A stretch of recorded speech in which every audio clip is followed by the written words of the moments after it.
తెలియజేస్తున్నాను. ప్రత్యేకంగా grace sister వాళ్ళ హస్బెండ్ బ్రదర్కి ప్రత్యేకమైన వందనాలు. Thank you so much for joining brother. తర్వాత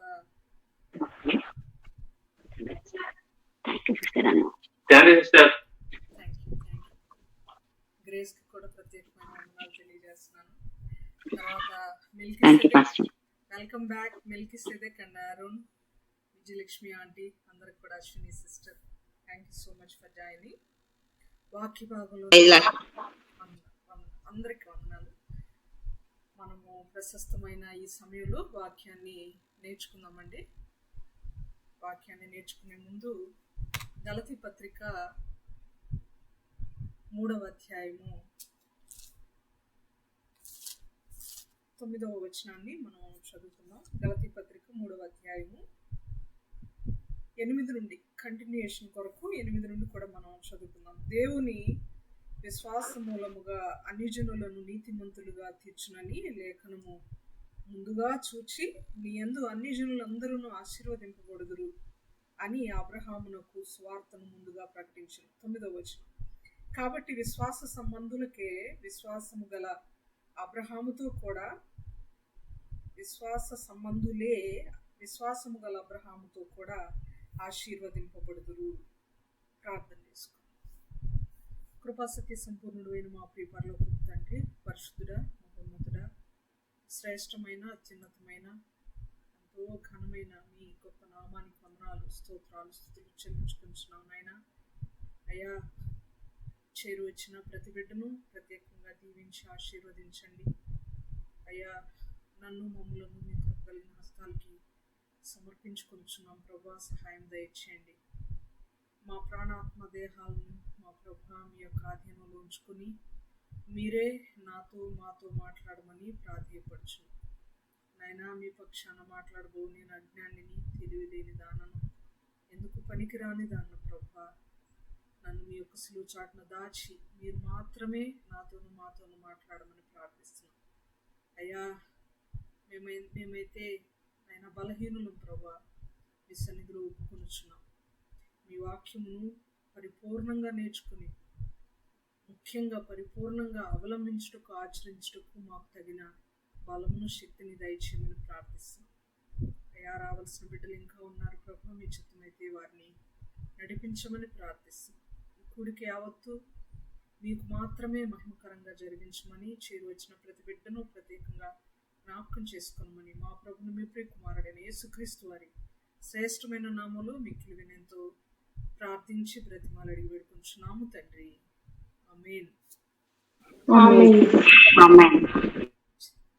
దేవోరమ్మ, అనిత సిస్టర్, మీకు కూడా వందనాలు.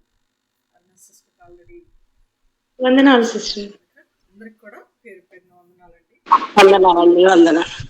గడిచిన సెషన్లో మనం నేర్చుకున్నాం, పోయిన 4 రోజుల క్రితం మనం నేర్చుకున్నాం కదా.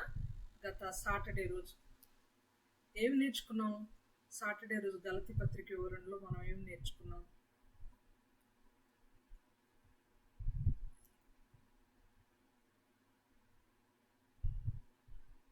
విశ్వాసము గొప్పదా, క్రియలు గొప్పవా? Thank you. విశ్వాసము గొప్పదా, క్రియలు గొప్పవా? క్రియలా విశ్వాసమా అని మనం మాట్లాడుకుంటే రెండిట్లో విశ్వాసం గొప్పది అని మనం మాట్లాడుకున్నాం. విశ్వాసం తర్వాత క్రియలు కూడా ఉండాలి అని మనం మాట్లాడుకున్నాం. రెండు ఉండాలి అని మనం మాట్లాడుకున్నాం. అయితే ఈ దినాన పాత నిబంధన లేక ధర్మశాస్త్రం, పాత నిబంధన మనం పాటించాలా వద్దా?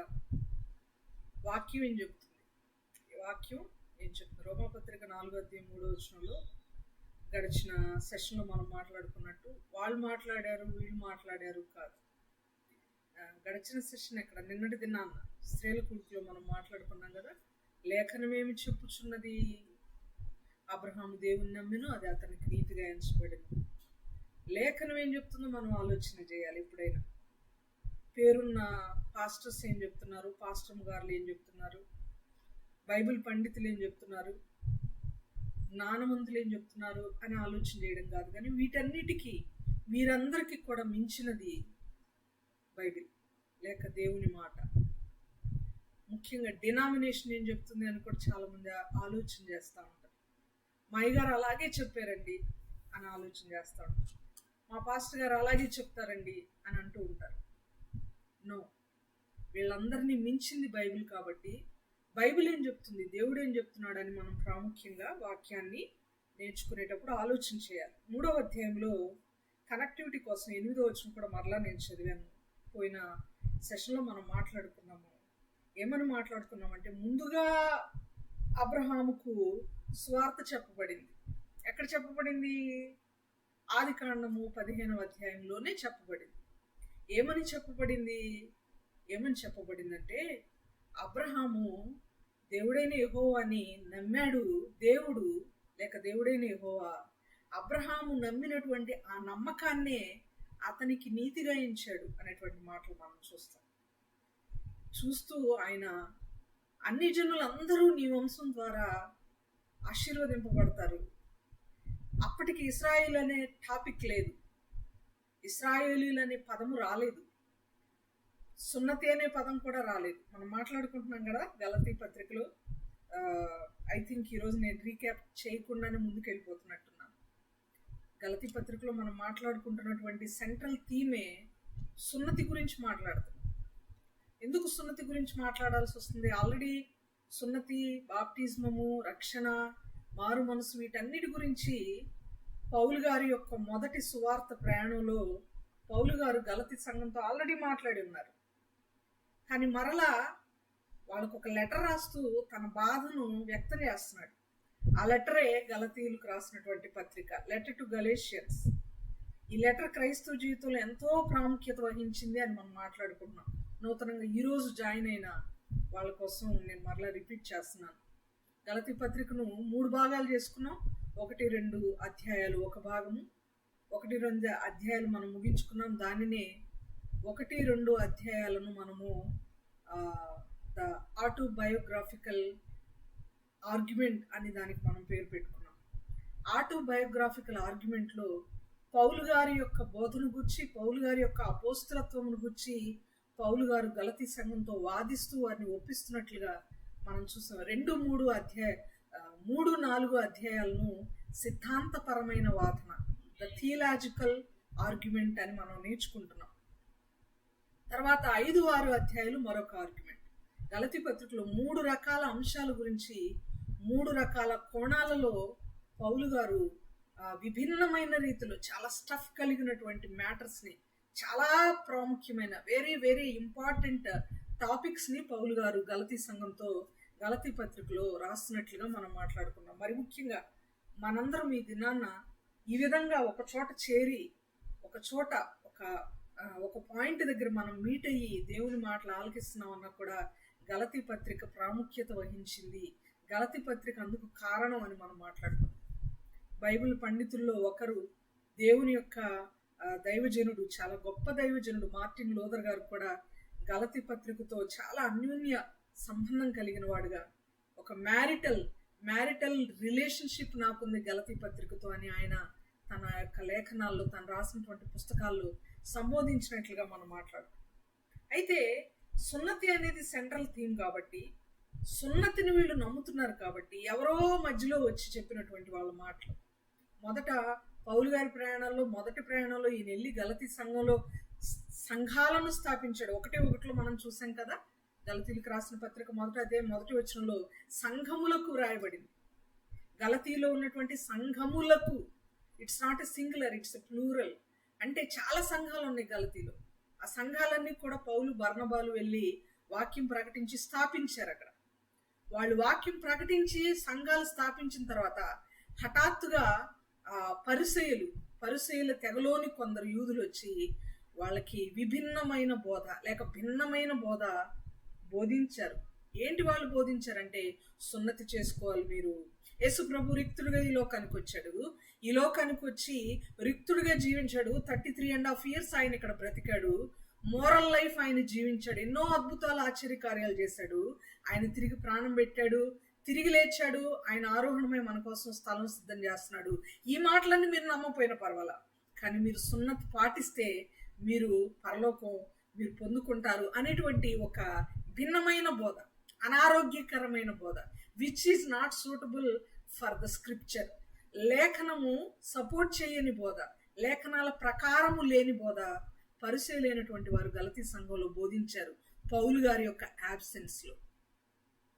మనం కూడా చూస్తుంటాం మన జీవితాల్లో, సంఘాల్లో సంఘ కాపరి లేనప్పుడు, రెగ్యులర్గా మనకి ఆత్మీయ భోజనం పెట్టే పాస్టర్ గారు లేనప్పుడు, మన అయ్యగారు లేకపోతే మనల్ని మన ఆత్మీయ తండ్రి లేనప్పుడు రకరకాల బోధలు, రకరకాల లీడింగ్స్ మనం చూస్తూ ఉంటాం. కొంతమంది వచ్చి పిట్ట కథలు, కట్టు కథలు చెప్తుంటారు. డెప్త్ ఉన్నటువంటి వాక్యాలను పక్కన పెట్టి, నిన్నటి దినాన కూడా మనం మాట్లాడుకున్నాం కదా, నవ్వించే బోధలు ఎక్కువైపోతున్నాయి ఈ దినాల్లో. మాట్లాడితే గుచ్చుకోవాలి దేవుని యొక్క వాక్యం. వాక్యము చేత వారు గుచ్చబడిన వారై అనే మాటలు మనం చూసాం నిన్నటి వాక్యంలో. వాక్యము చేత పొడవబడిన వారై అనే మాటలు మనం చూసాం. వాక్యం మాట్లాడితే అది మనకి గుచ్చుకోవాలి, మనల్ని క్వశ్చన్ చేయాలి, మనల్ని సరి చేయాలి, మనకి మార్పును తీసుకొచ్చేదిగా ఉండాలి. అలాంటి బోధ కాకుండా ఎదుటి వారిని గుచ్చేటువంటి బోధలు ఉంటాయి. ఇక్కడ పౌలు గారిని గుచ్చే విధంగా వీళ్ళు బోధించారు, ఒక పాస్టర్ గారిని బాధ పెట్టే విధంగా వీళ్ళు బోధించారు. సాటి దైవజనుణ్ణి, సాటి కాపరిని, ఎన్నో సంఘాలను స్థాపించినటువంటి ఒక అద్భుతమైన విశ్వాస యోధుడిని బాధ పెట్టే విధంగా వీళ్ళు బోధించినటువంటి బోధ పరిస్థితులు మనం చూస్తూ ఉన్నాం. వాళ్ళు బోధించిన బోధనను ఖండిస్తూ ఏం చెప్తున్నాడు? సున్నతి కాదు ఇంపార్టెంట్, సున్నతి కాదు, క్రియలు కాదు ఇంపార్టెంట్, ధర్మశాస్త్రం ప్రకారం క్రియలు చేయడం కాదు ఇంపార్టెంట్, ముందు విశ్వాసం ఇంపార్టెంట్ ఆయన అని మాట్లాడుతూ, ఈ మ్యాటరే, విశ్వాసం అనేటువంటి ఈ మ్యాటర్ సున్నతి అనే టాపిక్ కంటే ముందుగా చెప్పబడింది అబ్రహాము గారికి, ముందుగా చెప్పబడింది కదా, ప్రకటించబడింది కదా అని ఆయన మాట్లాడుతూ 9వ వచనంలోనికి ఎంటర్ అవుతున్నాడు. 9 నుండి ఆయన ఆర్గ్యుమెంట్ లో ఒక యూటర్న్ తీసుకుంటున్నట్టుగా మనకి కనబడుతుంది. జాగ్రత్తగా గమనించాలని నేను మిమ్మల్ని రిక్వెస్ట్ చేస్తాను. కాబట్టి విశ్వాస సంబంధులే విశ్వాసము గల అబ్రహాముతో కూడా ఆశీర్వదించబడుదురు. ఇక్కడ ఆగాలి మనం. ఆశీర్వాదం ఎలా వస్తుంది అనేటువంటి దాన్ని చాలా వివరంగా ఆయన చెప్తున్నాడు. లెక్క ప్రకారం గట్టిగా మనం మాట్లాడితే అసలు పరలోక సంబంధమైన ఆశీర్వాదాలన్నీ మనకు దేవుడు ఎప్పుడో దయచేశాడు. ఎఫెసీ పత్రిక 1వ అధ్యాయంలో మనం చదువుకుంటూ ఉంటే 4, 5, 6 వచనాలు చదువుకుంటూ ఉంటే పరలోక సంబంధమైన అన్ని ఆశీర్వాదాలు దేవుడు మనకు అనుగ్రహించాడు. ఇంకా స్పెషల్గా ఆశీర్వదించబడటం ఏంటి?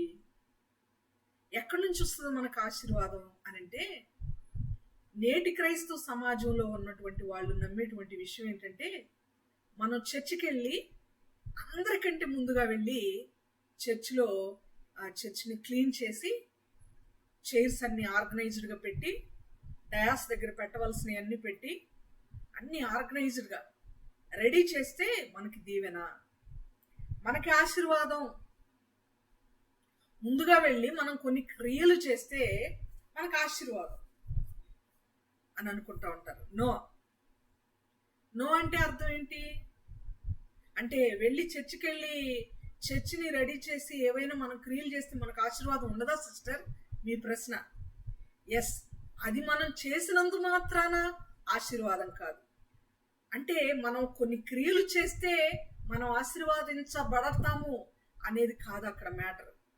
ఎప్పుడు ఆశీర్వదించబడతాము అని అంటే, నువ్వు వెళ్ళి క్రియ చేస్తే కాదు నీకు ఆశీర్వాదం. నీ మనసులో ఆ క్రియ చేసే ముందు, నా మనసులో నేను ఆ క్రియ చేసే ముందు, నేను ఇది చేసినా చేయకపోయినా దేవుడు నన్ను ఆశీర్వదిస్తాడు. నేను ఇది చేసినా చేయకపోయినా దేవుడు నాకు అన్ని ఆశీర్వాదాలు దయచేశాడు.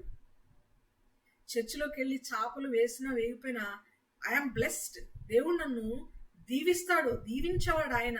ఏదో నేను ఈ పని చేస్తేనే దేవుడు నన్ను దీవిస్తాడని కాదు. బిడ్డలు ఉంటారు, 4 బిడ్డలు, ఒక తల్లిదండ్రులకు 4 బిడ్డలు ఉంటారు. 4 బిడ్డల్లో 4 రకాలైన విధానాలు మనం చూస్తుంటాం. 4 రకాలైన విధానాలు ఏంటి అని అంటే, ఒక బిడ్డ బాగా కష్టపడతారు, ఒక బిడ్డ అస్సలు కష్టపడలేరు, ఒక బిడ్డ బాగా పొదుపు చేస్తారు, ఒక బిడ్డ పొదుపు చేస్తాడు కానీ తన కోసమే చేస్తాడు, ఎవరినో తీసుకుని.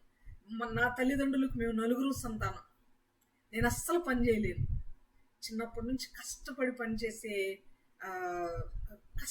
కష్టం తెలియని దాన్ని నేను.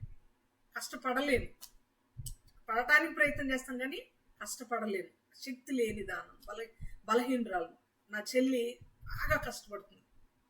గంటన్నర వాక్యం చెప్పాలి, స్త్రీల కూడుకుంది, వాక్యం చెప్పాలంటే గంటన్నర అయినా 2 గంటలైనా చక్కగా వాక్యం చెప్పే కృపనిచ్చాడు దేవుడు. కానీ స్త్రీల కూడుకి ఒక 50 మందో 60 మందో అటెండ్ అయితే వాళ్ళందరికీ భోజనం తయారు చేసే కృప నాకు ఇవ్వాల, నేను చేయలేను. కానీ ఒంటి చేతి మీద నా చెల్లి చేయగలదు. ఆ కష్టపడే స్వభావాన్ని నా చెల్లికి ఇచ్చాడు దేవుడు.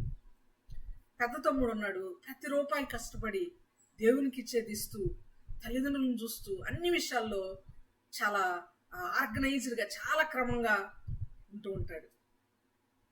మా చిన్న తమ్ముడు ఉన్నాడు, వయసులో చాలా చిన్నవాడు, అందరికంటే 33-34 ఇయర్స్ ఉంటాయి వాడికి. 32 ఉంటాయి.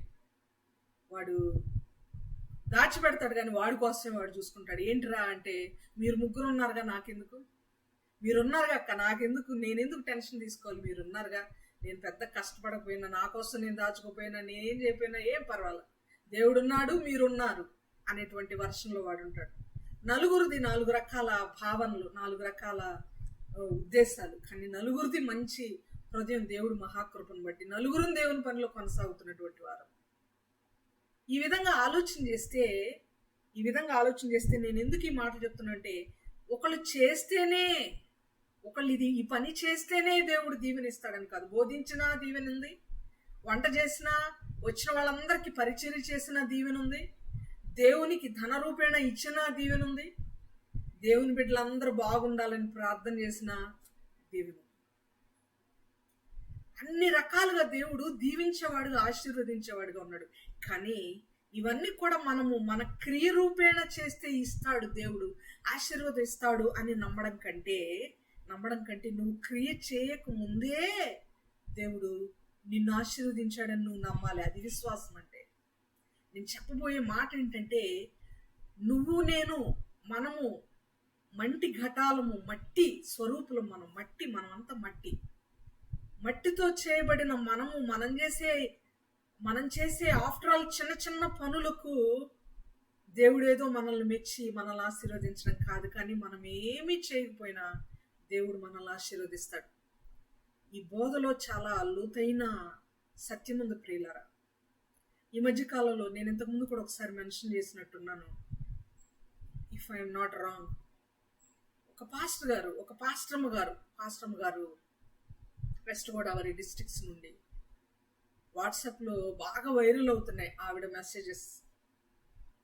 ఆ మెసేజెస్ వైరల్ అవుతున్నప్పుడు ఒక మెసేజ్ నేను విన్నాను. మీరివ్వండి, దేవుడు మీకు ఇస్తాడు. దేవునికి మీరివ్వండి, దేవుడు మీకు ఇస్తాడు. దేవుడు మీకు ఇవ్వాలంటే, దేవుడు మిమ్మల్ని ఆశీర్వదించాలంటే మీరు దేవునికి ఇవ్వాలి అని చెప్తున్నారు. అదే version, short message, ½ minute message repeat అవుతుంది, వైరల్ అవుతుంది. మిలియన్స్లో వ్యూస్ వస్తున్నాయి. దేవుడు మనం ఇస్తేనే ఇస్తాడా? దేవుడు మనకి ఇవ్వాలంటే ఖచ్చితంగా దేవునికి మనం ఇవ్వాలా? ఒకవేళ దేవునికి ఇచ్చే అంత స్థితిగతులు మన దగ్గర లేకపోతే పేదవాళ్ళ పరిస్థితి ఏంటి అంటే, పేదవాళ్ళని దేవుడు ఆశీర్వదించడా? దేవునికి ఇవ్వని వాళ్ళను, దేవునికి కానుకలు అర్పించలేని వాళ్ళను దేవుడు ఆశీర్వదించడా? పళ్ళ కింద పడే రొట్టె ముక్కలు ఏరుకొని తినేవాడు ఎవరు బైబిల్లో? మెల్కీసెదెక్, లాజర్. పళ్ళ కింద తన యజమానుడు భోంచేస్తున్నప్పుడు రొట్టె ముక్కలు ఏరుకొని తినేవాడు. పరలోకంకి వెళ్ళిన తర్వాత ఎవరు ఆశీర్వదించబడ్డట్టు? వాళ్ళ రిజల్ట్ చూసినప్పుడు ఎవరు ఆశీర్వదించబడ్డారు? అబ్రహాము రొమ్మున ఆనందంగా, నిత్య ఆనందంతో ఎవరున్నారు? ఇస్తూ, ప్రజలకిస్తూ, బాగా భోజనాలు ఆర్గనైజ్ చేస్తూ, బాగా డబ్బులుండి, బాగా ఇస్తూ, దేవునికి ఇచ్చే లిస్ట్ లో ఉన్న వాళ్ళు పరలోకంలో ఆశీర్వదించబడ్డారా? ఏమీ లేకుండా ఎవరో ఇస్తుంటే, ఎవరో బల్ల మీద నుండి పడే రొట్టె ముక్కలు తింటుంటే అలాంటి జీవితం జీవించి నమ్మకంగా దేవునికి బ్రతికి విశ్వాసంగా దేవునితో తన జీవితాన్ని కొనసాగిస్తూ సాన్నిహిత్యం కలిగిన వాడు దీవించబడ్డా? దీవెన అంటే ఏంటి? Actually what is meant by blessing మనం ఆలోచన చేయాలి. What is meant by blessing? Blessing అంటే ఒక కారు కొనుక్కోవడమా? బ్లెస్సింగ్ అంటే సొంత ఇల్లు కలిగి ఉండడమా? బ్లెస్సింగ్ అంటే సంతానం కలిగి ఉండడమా? బ్లెస్సింగ్ అంటే ఈ లోకంలో మంచి పేరు ప్రఖ్యాతి కలిగి ఉండడమా? ఎక్కువ గోల్డ్ కలిగి ఉండడమా? బ్యాంక్ బ్యాలెన్స్ కలిగి ఉండడమా? What is meant by blessing at our life? Blessing అంటే ఏమనుకుంటున్నాం మనం అని గనక ఆలోచన చేస్తే, లాజరు జీవితాన్ని మనం జ్ఞాపకం చేసుకుంటే, మరణించే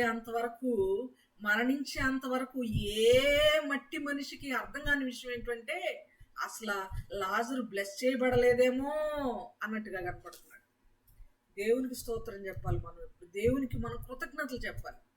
ఒక్కొక్కసారి మన జీవితాలు చూసినప్పుడు, మన లైఫ్ని చూసినప్పుడు ఒక్కొక్కసారి మనకే అనిపిస్తుంది, ఏంటి మనకేనా ఈ కష్టాలన్నీ, ఈ ప్రశ్నలన్నీ మనకేనా? ఎటు చూస్తున్నా, ఎటు ఆలోచన చేస్తున్నా సొల్యూషన్ కనపట్ల, అన్ని మనకేనా ఇవన్నీ? ఇక ఎప్పుడు దేవుడు మనల్ని ఆశీర్వదించేది? ఎప్పుడు దేవుడు మన ప్రార్థన ఆలకించేది? దేవుణ్ణి నమ్ముకున్నాం కదా, రోజు చర్చికి వెళ్తున్నాం కదా, చర్చిలో కావాల్సిన ఎన్ని పనులు నేను చేస్తున్నాను కదా, ఉదయాన్నే ప్రార్థన చేస్తున్నాను కదా, 3 సార్లు ప్రార్థన చేస్తున్నాను కదా, ఆరాధన మిస్ అవ్వట్లేదు కదా, అన్ని మంచి పనులు నేను చేస్తున్నాను కదా, అందరి కోసం ప్రార్థన నేను చేస్తున్నాను కదా, ఇన్ని మంచి పనులు చేస్తా మంచిగా బ్రతుకుతున్నా, నేనేంటి డెవలప్ అవ్వట్లేదు, నేనేంటి బ్లెస్ చేయబడట్లేదు ఏంటి అని ఆలోచన చేసినప్పుడు దేవుడిచ్చే సమాధానం లాజరు యొక్క జీవితం. మీరు చెప్పండి, ధనవంతుడా ఆశీర్వదించబడింది, డైనింగ్ టేబుల్ మీద కూర్చొని భోజనం చేసేటువంటి ధనవంతుడు ఆశీర్వదింపబడిన వాడా? నేల మీద కూర్చుని డైనింగ్ టేబుల్ మీద నుండి పడే రొట్టె ముక్కలు తిన్నటువంటి లాజరు ఆశీర్వదించబడిన వాడా? ఎవరు వీళ్ళిద్దరిలో ఆశీర్వదించబడిన వాళ్ళు? వీళ్ళిద్దరిలో ఎవరి జీవితం ఆశీర్వదించబడినట్లుగా ఈ లోకంలో కనబడింది? చెప్పాలి, ఆన్సర్ వెంటనే రావాలి మన దగ్గర నుండి. ఎవరు ఆశీర్వదించబడిన వారు? లాజరు ఆశీర్వదించబడినారు. లాజరు ఆశీర్వదించబడిన వాడు అని మనకు అర్థమైందంటే, what is meant by true blessing అనేది మనకు అర్థమైందంటే, నిజంగా ఆశీర్వదించబడటం అంటే ఏంటో తెలుసా? దేవుడు ఆయనకు మనం ఏమి ఇవ్వలేని వారమైనా, ఏమి మనం ఇచ్చుకోలేని వారమైనా కూడా దేవుడు మనపై ఆయన చల్లని చూపును, ఆయన కనికరాన్ని, ఆయన కృపను కుమ్మరించినప్పుడు ఆయన్ని ప్రేమించే వారికి ఆయన ఏర్పాటు చేసినటువంటివి ఏవి కూడా, ఆయన ఏర్పాటు చేసిన, ఆయన దాచి ఉంచిన మేలు కంటికి కనబడదు, చెవికి వినబడదు, హృదయానికి గోచరం కాదు. చాలా మంది అవివేకంగా మాట్లాడుతుంటారు. దేవుడు వాళ్ళకి మంచి బిల్డింగ్ ఇచ్చాడండి, ఆశీర్వదించాడు వాళ్ళని. ఓహో, బిల్డింగ్ లేకపోతే ఆశీర్వదించబడిన వారు కాదన్నమాట. ఎక్కడుంది మన క్రైస్తవ్యం? ఎక్కడుంది మన ఆలోచన తీరు? ఎక్కడుంది ఆలోచన తీరు? దీవించబడటం అంటే ప్రియులరా, మెటీరియల్ థింగ్స్ని అక్వైర్ చేయడం కాదు. దీవించబడటం అంటే మెటీరియల్గా దీవించబడడం కాదు, పోగొట్టుకోవడం దీవించబడడం. దీవించబడడం అంటే పోగొట్టుకోవడం. నేను ఒకసారి ఇంతకుముందు అబ్రహాము 4 బలిపీఠాలు అనేటువంటి పాఠం చెప్పడం జరిగింది. షార్ట్ మెసేజెస్ని కూడా చెప్పడం జరిగింది. దయచేసి ఒకసారి మీరు మళ్ళీ మన ఛానల్కి వెళ్ళి ఎప్పుడైనా సమయం ఉంటే చూడండి. దాదాపు 100 ఏళ్ల వయసు ఉన్నప్పుడు లేక పుట్టిన ఒక్కగానొక్క బిడ్డనే నువ్వు నాకివ్వు అని అడిగినప్పుడు, దేవుడు ఆయన కృప కూడా, ఆయన టెస్టింగ్ కూడా ఎలా ఉంటుందంటే, ఏమీ లేని వాళ్ళని టెస్ట్ చేస్తూ ఉంటాడు, ఇవ్వలేని వాళ్ళని ఇవ్వమని అడుగుతాడు. చేపలే పట్టలేని వాళ్ళని మనుషులు పట్టే వాళ్ళని చేస్తాను రండి అంటాడు. చేపలే పట్టలేని వాళ్ళని మనుషులు పట్టే వాళ్ళగా చేస్తాను రండి అంటాడు దేవుడు. బిడ్డలే లేని వాళ్ళని, ఒకే ఒక బిడ్డ ఉన్నవాడిని, ఒక్కడే అయినటువంటి ఆ ఒక్క బిడ్డనే నాకు అర్పించు అంటాడు. ఒక్క అప్పమే నా దగ్గర ఉంది అంటే ఆ ఒక్క అప్పమే తీసుకొచ్చి నాకు ఇవ్వు అంటాడు దైవజనుడు. ఎందుకంటే God is very willing and he is very interested to see the satisfaction of their children, his children.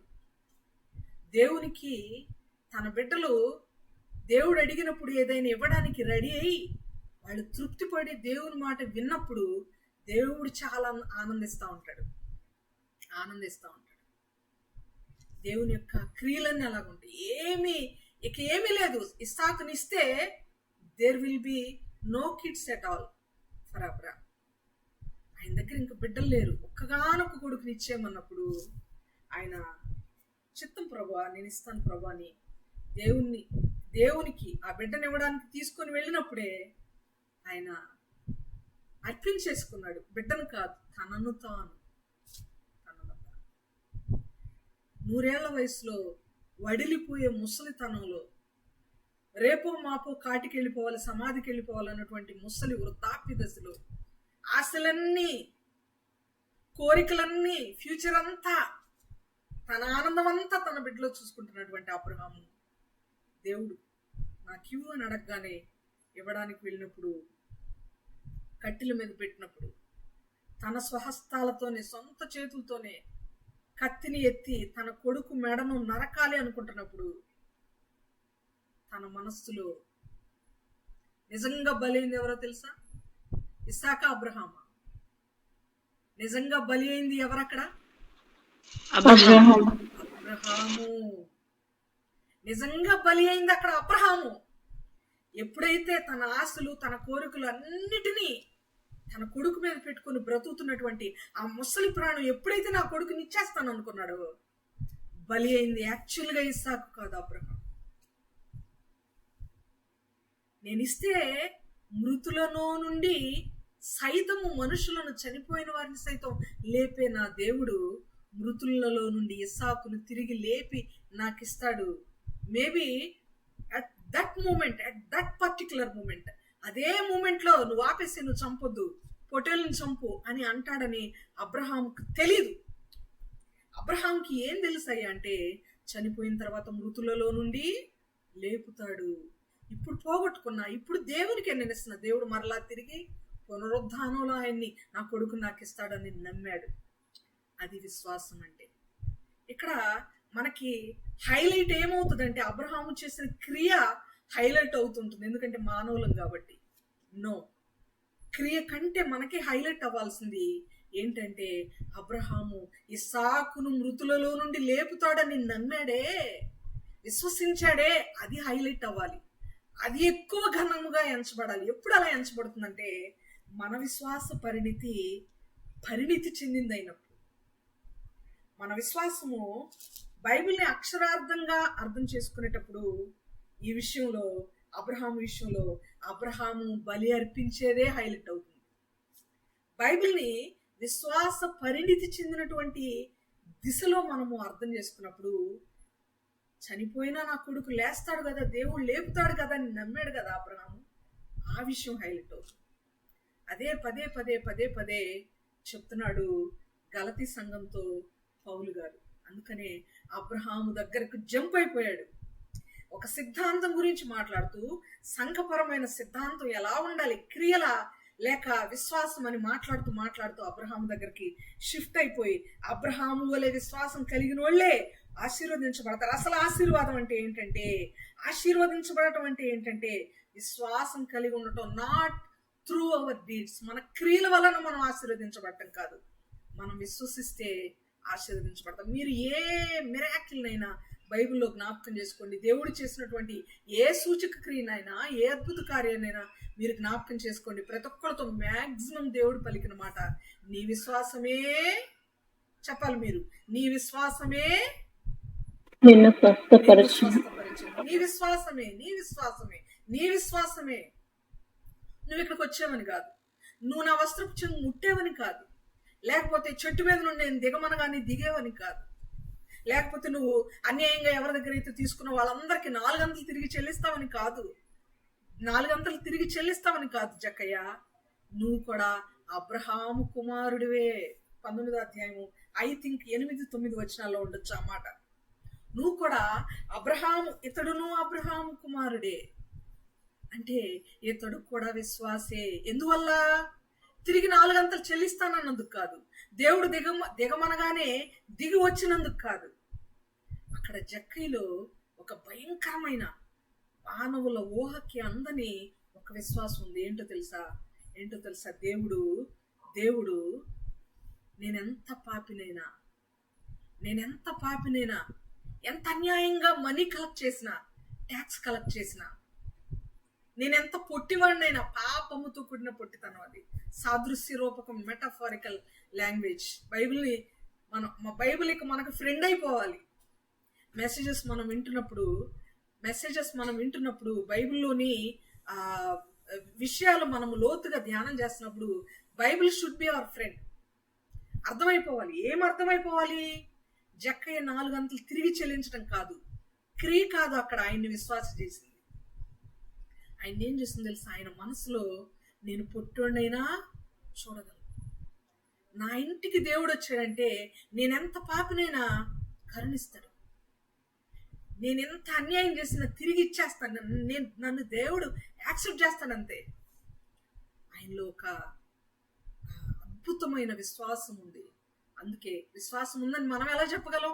లోకస్వార్త 19వ అధ్యాయం 1 నుంచి 10 వచనాల్లో జక్కయ్య విశ్వాసం ఏమన్నా రాయబడిందా? నో. ఎలా చెప్పగలం అంటే, జక్కయ్య నువ్వు త్వరగా దిగు అన్నప్పుడు పొట్టివాడు ధనవంతుడు అయ్యున్నటువంటి జక్కయ్య ఎక్కేటప్పుడు సిగ్గుపడుతూ, బిడిపడుతూ, ప్రిస్టేజ్ గా ఫీల్ అవుతూ, ధనవంతుడు, పన్ను వసూలు చేసేవాడు ధనవంతుడు అని ఉంది. ధనవంతులు చెట్లు ఎక్కడ చూసారా మీరు ఎప్పుడైనా?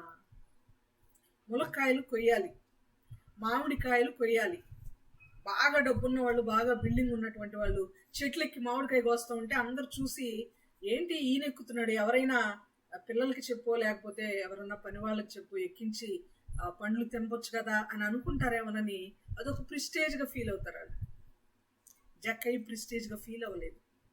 ధనవంతుడైనా దేవుణ్ణి చూడటానికి తన ప్రిస్టేజ్ని పక్కన పెట్టాడు. ఇక్కడ మీరు చూడాల్సింది జక్కయ్య చేసే క్రియలు కాదు, జక్కయ్య యొక్క ఇంటెన్షన్ చూడాలని నేను మిమ్మల్ని రిక్వెస్ట్ చేస్తున్నాను. ఆయన ప్రిస్టేజ్ని పక్కన పెట్టి చెట్టెక్కాడు. ఆయనలో ఒక కోరిక ఉంది. యేసు ఎవరో అని చూడగోరెను అనే మాటలుంటాయి. యేసు ఎవరో అని చూడగోరి ఆయన మేడి చెట్టెక్కాడు. యేసు ఎవరో అని చూడాలనే ఇంటెన్షన్ దేవుడు చూశాడు. తర్వాత జక్కయ్య నువ్వు త్వరగా దిగు అనగానే ఎక్కేటప్పుడు ఎవరికి కనబడకుండా, పొట్టివాడు కాబట్టి ఎవరికి అర్థం కాకుండా, బహుశా గుట్టుగా ఎక్కుండొచ్చేమో దేవుడు ఆ మార్గంలో వస్తున్నాడని. దిగేటప్పుడు మాత్రం త్వరగా దిగి అనే పదం మనం చూస్తాం. త్వరగా దిగి చేర్చుకొని ఆ దిగటంలో ఆతురత. అమ్మో దేవుడు, అమ్మో ప్రభు, అమ్మో ఇటువైపు వచ్చి నన్నే కోరుకుంటున్నాడు, నా ఇంట్లో ఉంటాడంట, నేను చూశాను, ఆయన వస్తాడు, నేను పాపినే, అన్యాయంగా కలెక్ట్ చేసినోడినే, కానీ ఆయన నన్ను మారుస్తాడు, నేను రక్షింపబడతాను, నేను కడుక్కుంటాను, నేను మారిపోతాను. ఈ ఇంటెన్షన్, ఆతురతతో కూడిన ఆ అర్జ్, ఆత్మ పెట్టు తొందరపాటు అంటాం కదా, ఇవన్నీ దేవునికి క్యాలిక్యులేషన్. కట్టెలు పేర్చడం, కుమారుని తీసుకెళ్లి కట్టెల మీద పడుకోబెట్టడం, కత్తితో నరకడం, ఈ క్రియలు కాదు దేవునికి ఇంపార్టెంట్. ఇవ్వడానికి సిద్ధపడ్డాడు చూసారా, అది దేవునికి ఇంపార్టెంట్. ఉందా మనకి ఆ సిద్ధపాటు? ఉందా మనకి జక్కయ్యలో ఉన్నటువంటి ఇంటెన్షన్? దేవుని మాట విని దేవుణ్ణి చేర్చుకుని విశ్వాసులకు తండ్రి అయిన అబ్రహాము కుమారుడు అనిపించుకోవాలన్నటువంటి ఆ ఇంటెన్షన్ దేవునికి కావాలి. ఎంత ఇస్తావు దేవునికి? నీవు ఎంత ఇవ్వగలం? నేను ఏమి ఇవ్వగలం? మనం ఏమిస్తే ఆయన రుణం తీరుతుంది? ఏమిస్తే నేను ఇచ్చానని మనం చెప్పుకోగలం? అట్లీస్ట్ ఏమిస్తే ఇచ్చాను అని చెప్పగలమా? ఇచ్చే అంతటి వారమా? ఇచ్చి ఆయన్ని ఇంప్రెస్ చేయగలమా?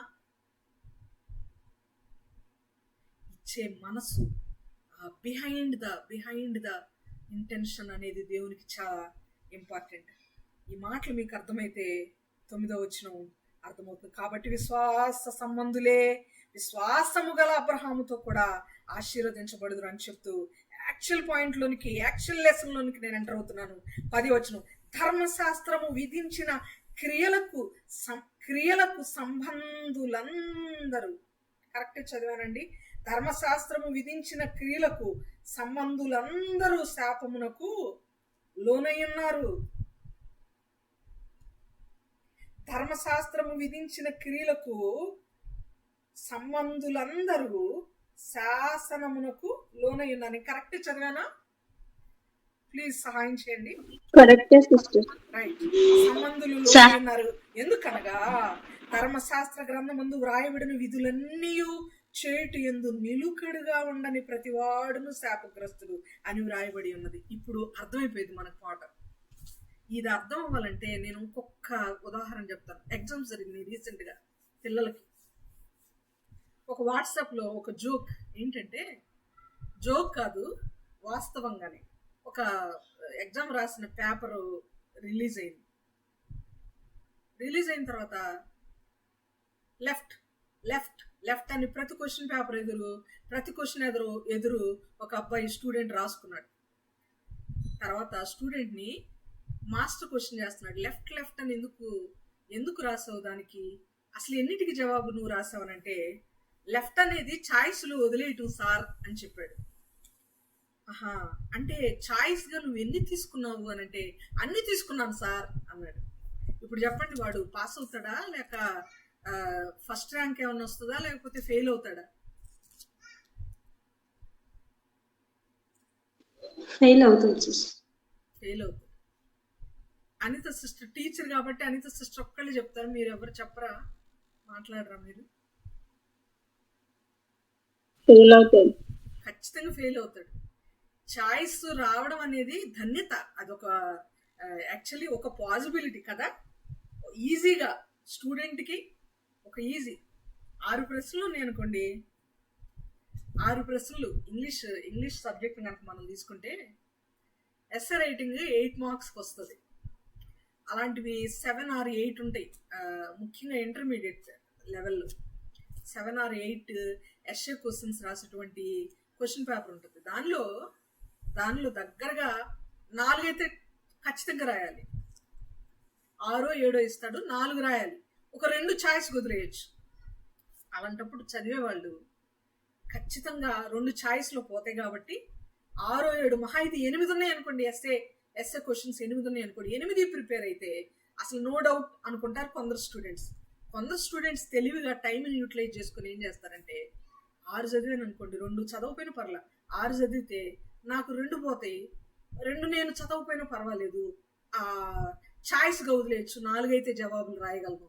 6 నేర్చుకున్నాను అనుకోండి, 2 ఛాయిస్గా నేను వదిలేసుకుంటా, 8 చదవాల్సిన అవసరం లేదు, ఎందుకంటే నేను 4 కదా రాయాలి అని క్లవర్గా ఫాలో అవుతాడు. ఈ పాయింట్ మీకు అర్థమైతే దేవుడు చెప్పే మాట, ధర్మశాస్త్ర గ్రంథమందు వ్రాయబడిన విధులన్నీ చేయుట యందు నిలుకడుగా ఉండని ప్రతివాడు శాపగ్రస్తుడు.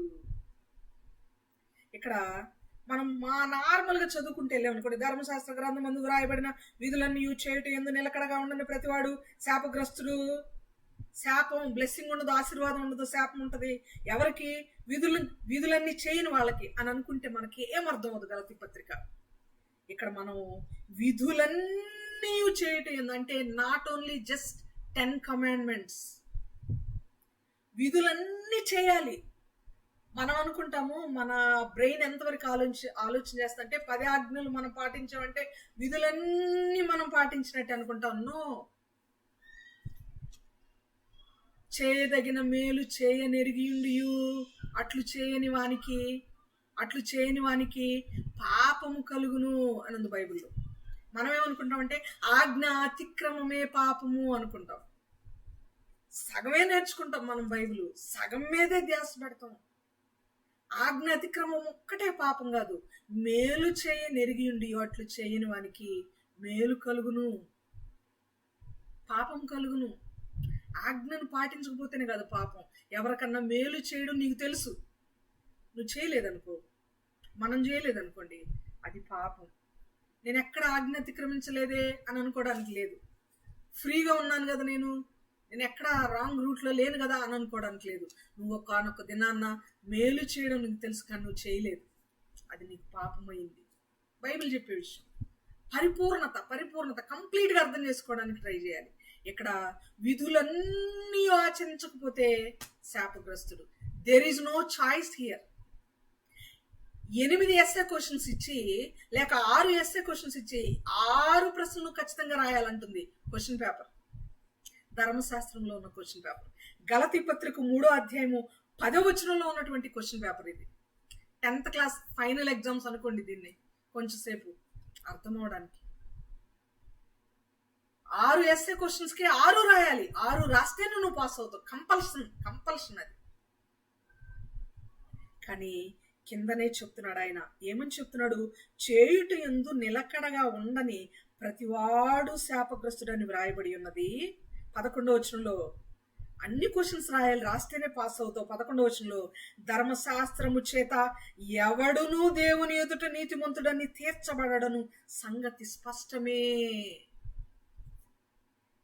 6 క్వశ్చన్లు రాయాలి. కానీ 6 క్వశ్చన్లు చదివి గుర్తుపెట్టుకొని ఎస్ఏ క్వశ్చన్లు రాయటం అనేది ఇంపాసిబుల్. ధర్మశాస్త్ర గ్రంథములో ఉన్న ప్రతిదీ నెరవేర్చడం ఇంపాసిబుల్. బైబిల్ చెప్తున్న మాట. బైబిల్ చెప్తున్నటువంటి అసలు ఈ మాట ముందు నేను మీకు రెఫరెన్స్ చూడకుండానే ముందుకెళ్ళిపోతున్నాను. నా వర్షన్, నా ఫ్లో అలా వెళ్ళిపోతుంది. ఒకసారి చూద్దాం. అసలు అన్ని పాటించకపోతే శాపగ్రస్తుడని గలతీలోనేనా ఇంకెక్కడైనా ఉందా? ఏలయనగా అని కోట్ చేశాడంటే, ఎందుకనగా, ఏలయనగా, ఎలాగనగా అని ఒక చిన్న డాష్ పెట్టాడంటే పాత నిబంధనలో ఉన్నటువంటి మాటల్ని కోడ్ చేసినట్టు అక్కడ. ఇక్కడ 10వ వచనంలో మళ్ళీ చదువుతున్నాను, గమనించండి ప్రియులారా. ధర్మశాస్త్రము విధించిన క్రియలకు సంబంధులందరూ శాపమునకు లోనై ఉన్నారు. ఎందుకనగా ఇప్పుడు చెప్పే మాట పాత నిబంధనలో ఉందని అర్థం. అక్కడ డాష్ ఉంది. ధర్మశాస్త్ర గ్రంథమందు వ్రాయబడిన విధులన్నీ చేయుట యందు నిలుకుడుగా ఉండని ప్రతివాడును శాపగ్రస్తుడు అని వ్రాయబడి ఉన్నది. అని వ్రాయబడి ఉన్నదంటే ఎక్కడో వేరే పుస్తకాల్లో అని కాదు.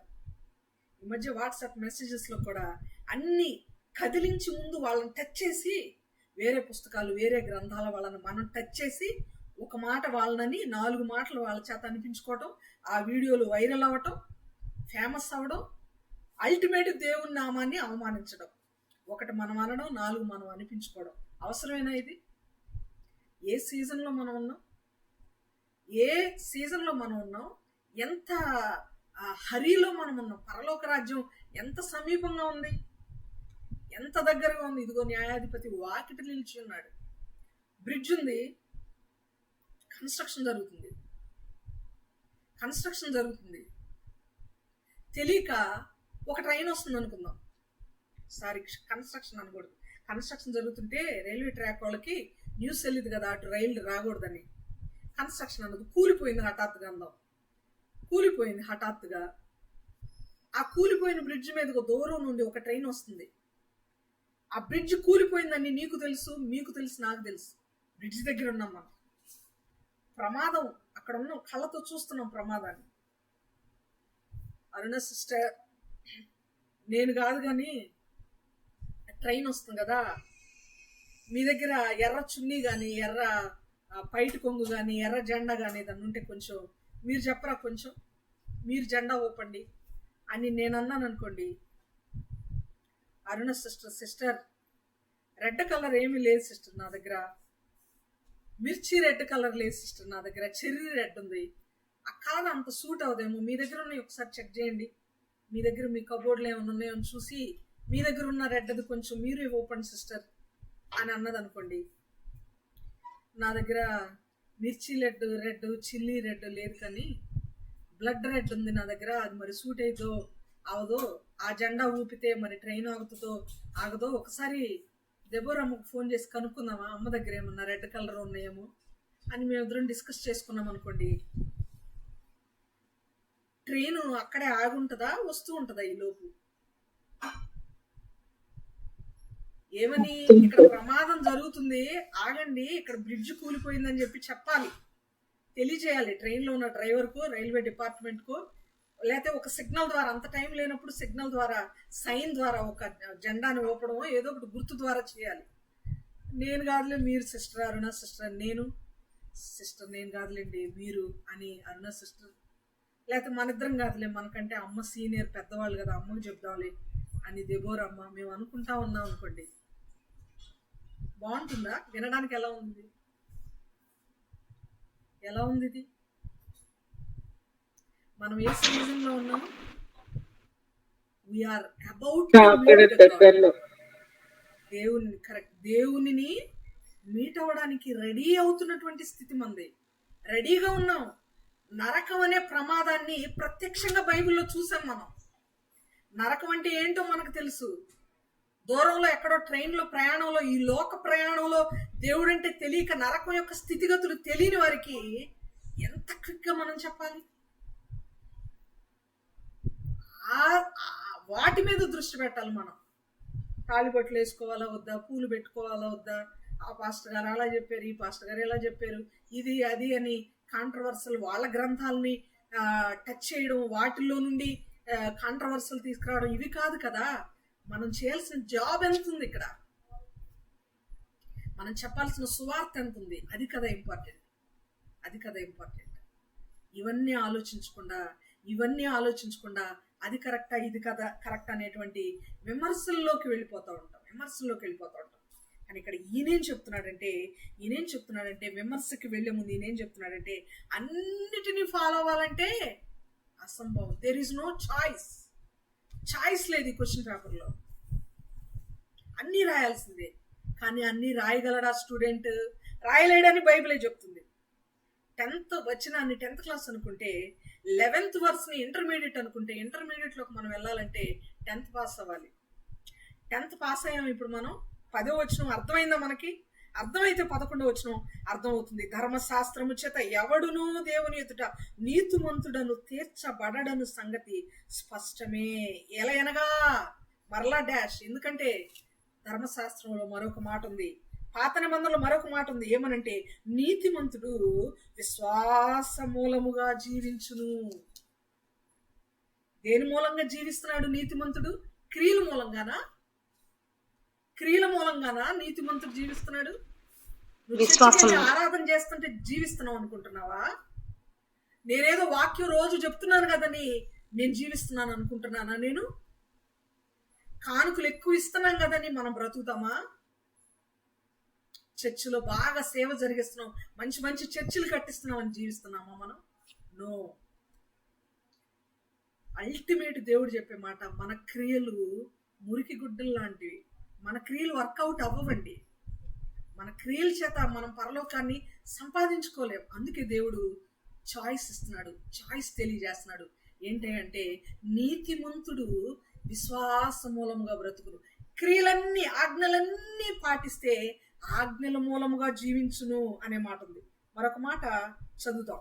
మీరు ఇందాక చదివారు కదా, ద్వితీయోపదేశకాండం 27, 26 చదివారు. ఇవన్నీ పాటించిన వాళ్ళు శాపగ్రస్తులని చదివారా? ఈ మాట, ఈ రిఫరెన్స్ చదివారు ఎవరైనా? చదివారు కదా. ఇప్పుడు ఇర్మియా గ్రంథము 11:3 కూడా చదవండి. అక్కడే ముందు ఇర్మియా గ్రంథము పాత నిబంధనే, ద్వితీయోపదేశకాండము పాత నిబంధనే. ఇర్మియా గ్రంథం 11:3 ఏం చెప్తున్నాడు దేవుడు? ఒకసారి చదవండి.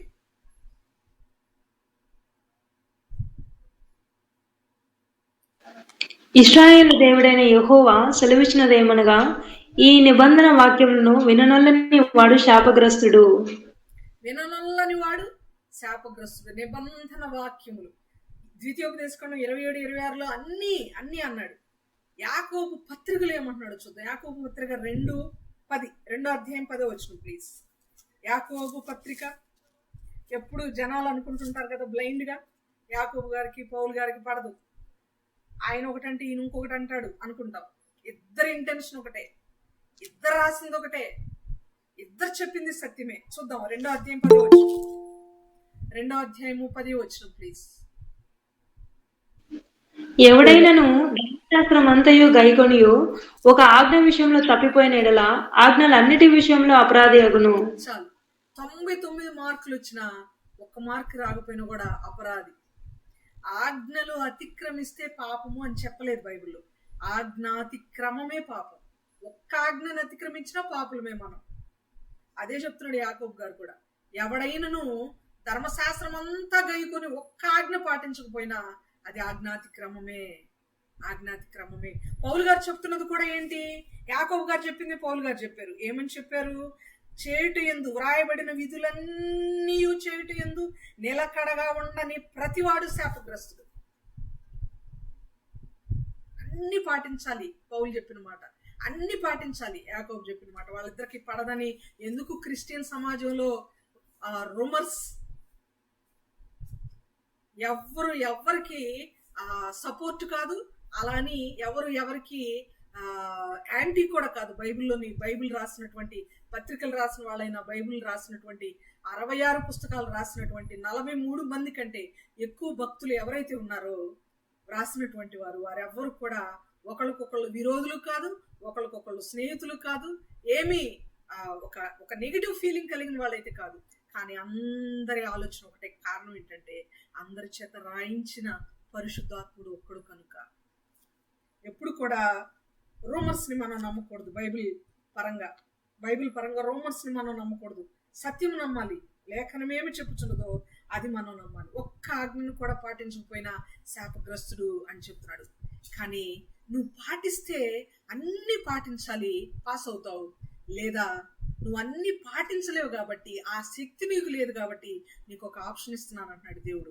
ఏంటి ఆప్షన్ అంటే, ఏంటి అయ్యా ఆ ఆప్షన్ అంటే 11వ వచనంలో కేవలం నీతిమంతుడుగా విశ్వాసిగా నువ్వు ఉంటే నీ విశ్వాసం ద్వారా నువ్వు నీతిమంతుడుగా బ్రతుకుతూ జీవిస్తావు. అంటే పాస్ అవుతావు. జీవించడం ఇక్కడ పాస్ అవడంతో ఈక్వల్ అని మనం అనుకుంటే, అర్థం చేసుకుంటే, గుర్తు అని అనుకుంటే, మనం పాస్ అవ్వాలంటే ఏం చేయాలంటే అన్ని ఆజ్ఞలు పాటించాలి. అది ఎలాగూ మనకి కుదరదు. అది అసంభవం అని బైబిలే చెప్తుంది. ఏ వ్యక్తినైనా, ఏ బైబిల్ పండితుడినైనా క్షమించండి, ఎవరినైనా తీసుకోండి, ఎంత గొప్ప వాళ్ళైనా, ఒక 6 నెలలు మీరు అన్ని ఆజ్ఞలు పాటిస్తూ బ్రతకండి అని అడుగుదాం. లేకపోతే మనకు మనం ట్రై చేద్దాం. 6 నెలల తర్వాత చెక్ చేసుకుందాం, పాటించామా? ఖచ్చితంగా తప్పిపోతాం ఎక్కడో చోట. మరో 6 నెలలు సమయం తీసుకుందాం, మళ్ళీ ట్రై చేద్దాం, ఖచ్చితంగా తప్పిపోతాం. మరో 6 నెలలు, మరో 6 సంవత్సరాలు, నాట్ పాసిబుల్. దేవుని వాక్యము అన్ని పాటించాలంటే మానవునికి చాలా కష్టం. అందుకనే దేవుడు ఇచ్చినటువంటి గొప్ప ఆప్షన్ ఏంటో తెలుసా? విశ్వాసం కలిగి ఉండు. ఒక్క క్వశ్చన్ రాయి చాలు, నిన్ను పాస్ చేస్తా ఎట్టకొట్ట. ఏంటి ఆ క్వశ్చన్? విశ్వాసం కలిగి బ్రతకడం. ఆత్మీయంగా బ్రతకలేకపోతున్నామంటే అదొక్కటే మనలో కరువు అవుతుంది. నమ్మకం లేదు మనకి. జాబ్ వస్తుంది, నమ్మట్లా. మనం పాస్ అయితే, మనం ఇంటర్వ్యూ అటెండ్ అయితే ఇంటర్వ్యూలో మనం చెప్పిన దాన్ని బట్టి వస్తుంది అని నమ్ముతున్నాం. దేవుడిస్తాడు అని నమ్మట్లా. పాస్ అవుతారు పిల్లలు, చదివినా చదవపోయినా దేవుని కృపను పాస్ అవుతారు. కష్టపడి దేవుడు చదివిస్తున్నాడు, పాస్ చేస్తాడు దేవుడున్నాళ్లే అని ధైర్యంగా నమ్మట్లా. నువ్వు చదువురా చదవకపోతే సావగొట్టడం, పిల్లల్ని ఎట్లా పడితే అట్లా ట్రీట్ చేయడం. క్రియ, నేను ఒకటి చేస్తే నాకు ఒక రిజల్ట్ వస్తుంది అని నమ్ముతున్నాం. మన విశ్వాస పరిణితి మన క్రియల వరకు వచ్చి ఆగిపోతుంది. ప్రియులారా, మన క్రియలకు అతీతమైనది మన విశ్వాసం అయి ఉండాలి. మన క్రియలకు మించినది మన విశ్వాసం అయి ఉండాలని దేవుని యొక్క వాక్యం సెలవిస్తుంది. నీతిమంతులు కేవలము విశ్వాస మూలమున జీవించును. ఎలయనగా అన్నాడంటే నీతిమంతులు విశ్వాసముగా జీవించుననే మాట ఇంకా పాత నిబంధనలో ఎక్కడో రాయబడి ఉందని అర్థం. ఎక్కడుంది ఈ మాట చెప్తారా మీరు? బైబిల్ తెరవకుండా హబక్కూకు 2వ అధ్యాయం 4వ వచనం ప్లీజ్. హబక్కూకు 2వ అధ్యాయం 4వ వచనం.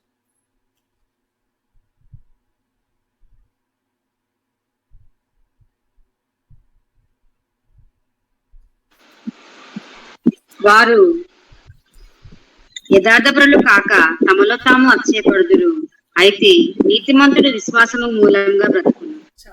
నీతిమంతుడు విశ్వాస మూలముగా బ్రతుకును. విశ్వాసంతోనే మనం బ్రతకాలి, క్రియలతో కాదు. మన క్రియలు ఏం చేయలేవు, మనల్ని పరలోకం చేర్చలేవు, మనల్ని నీతిమంతులుగా తీర్చిదిద్దలేవు. ఎన్ని నీతి కార్యాలు చేస్తే మనలో ఉన్నటువంటి పాపము కడగబడుతుంది? ఎన్ని నీతి కార్యాలు చేస్తే మనము పాపము నుండి తప్పించబడతాం. రెడ్ రోజెస్ అనేటువంటి ఒక నావెల్లో ఆ నావెల్ రచయిత తన ఆటోబయోగ్రఫీని రాస్తూ అంటాడు, నేను ఎన్నో మర్డర్స్ చేశాను, ఏ సోప్ కూడా, ఏ హ్యాండ్ లిక్విడ్ కూడా రక్తంతో తడిచిన నా చేతులను కడగలేవు అని రాస్తాడు రచయిత. ఎంత యథార్థ హృదయం ఉందో ఆ మాటలో ఆలోచన చేయండి. ఎంత యథార్థం. ఎర్రని మన పాపములు కదా, నల్లని మన పాపములు, థిక్కెస్ట్ కలర్, థిక్కెస్ట్వి మన పాపాలు. మన పాపాలు, లోక పాపాలు, లోకంలో ఉన్న ప్రతి ఒక్కరి పాపాలు కడగబడాలంటే ఏ లిక్విడ్ కావాలి, ఏ సోప్ కావాలనంటే మనకు కావాల్సింది హిస్సోపే. ఆయన హిస్సోపు తప్ప, దేవుడు తప్ప మన నీతి కార్యాలు ఏవి, మనం ఏ మేనేజ్ చేసినా, ఎలాంటి సోపులు వాడినా, ఏమి చేసినా, ఎలాంటి క్రియలు మనం చేసినా మన పాపాలు కడగబడవు, కేవలం దేవుని రక్తం తప్ప. అందుకని మన క్రియలు మనకేవో చేస్తాయని మాత్రం మనం అనుకోకూడదు ప్రియులరా. నేను ఎందుకు ఈ మాటలు చెప్తున్నానంటే, మీరు గమనించితే 10వ అధ్యాయంలో 11వ వచనంలో 2 మాటల్లో కూడా పౌలు గారు వాదనలో ఏ టెస్టిమెంట్ని కోట్ చేస్తున్నారు మీరు చెప్తారా? ఏ టెస్టిమెంట్ని కోట్ చేస్తున్నారు? ఎత్తి చెప్తున్నాడు. ఏ టెస్టిమెంట్ని పదే పదే జ్ఞాపకం చేస్తూ మాట్లాడుతున్నాడు. న్యూ టెస్టిమెంటా, ఓల్డ్ టెస్టిమెంటా? అమ్మా, ఓల్డ్ టెస్టిమెంట్ ని జ్ఞాపకం చేస్తాడు. ఓల్డ్ టెస్టిమెంట్ అంటే ఏంటి? ఓల్డ్ టెస్టిమెంట్ లో కూడా ధర్మశాస్త్రము విధులు అంటున్నాడు పదే పదే. మరి మనకి ఇప్పుడు ఒక డౌట్ రావాలి. చాలా మంది పాస్టర్స్ అయినా చర్చెస్ లోనైనా మనం వింటూ ఉంటాం కదా, ఏమని, ధర్మశాస్త్రం కొట్టివేయబడింది బ్రదర్, పాత నిబంధన మనం ఫాలో అవ్వకపోయినా పర్వాలేదు బ్రదర్, మనము పాత నిబంధన ఫాలో అయిపోయినా పర్వాలేదు కానీ క్రొత్త నిబంధన ఫాలో అయితే చాలు బ్రదర్, పాత నిబంధన కొట్టేసేసాడు బ్రదర్ అని అంటుంటాం. కొట్టేసేసాడు అన్నమాట కొంతవరకు కరెక్ట్, కానీ ఏ విషయంలో కొట్టేశాడు, ఏ విషయంలో ఫాలో అవ్వాలి, పాత నిబంధన అసలు ఫాలో అవ్వాలో వద్దా అని ఆలోచన చేస్తే ప్రతి విషయంలో మీరు జ్ఞాపకం చేసుకోండి. జస్ట్ నేను ప్రతి రెఫరెన్స్ చూపించి మీకు బోర్ కొట్టించను, జ్ఞాపకం చేయండి, జస్ట్ ఆలోచన చేయండి నాతో పాటుగా. దేవుణ్ణి ఆ బాప్టిజం తీసుకున్న తర్వాత యేసు ప్రభు శరీరధారిగా ఉన్నప్పుడు అపవాది శోధించేటప్పుడు దేవుడు ఏ విషయాలు ఎత్తి మాట్లాడాడు? పాత నిబంధనలోవా? దేవుడు మాట్లాడిన విషయాలు అప్పటివి కొత్త నిబంధనలోవా?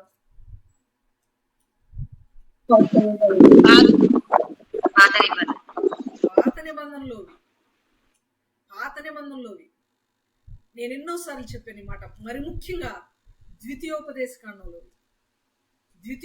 కాండంలోవి దినవృత్తాంతంలోవి ఈ విషయాలు దేవుడు ఎక్కువగా కోట్ చేస్తూ మాట్లాడాడు. నీ తండ్రి అయిన దేవునికి మాత్రము మ్రొక్కి ఆయన మాత్రం సేవించాలని వ్రాయబడి ఉన్నది. మనుషుడు రొట్టె వలన మాత్రం కాక దేవుని నోట నుండి వచ్చు ప్రతి మాట వలనను జీవించును అని వ్రాయబడి ఉన్నది. ప్రతి మాట నీ తండ్రి అయిన దేవుణ్ణి శోధింపవలదు అని వ్రాయబడి ఉన్నది. దేవుడు పలికిన ప్రతి మాట మాక్సిమం ద్వితీయోపదేశ కాండంలోని మాటలు సాతానుతో పలికాడు.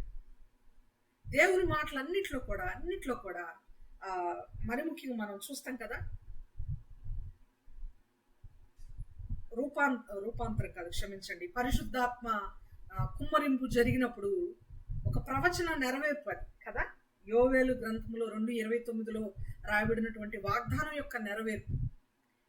పాత నిబంధన అంతా కూడా ఎప్పుడు మనం మాట్లాడుకోవాలి, పాత నిబంధన అంతా కూడా పునాది అయితే క్రొత్త నిబంధన అంతా కూడా భవనం, బిల్డింగ్ లేక నిర్మాణం.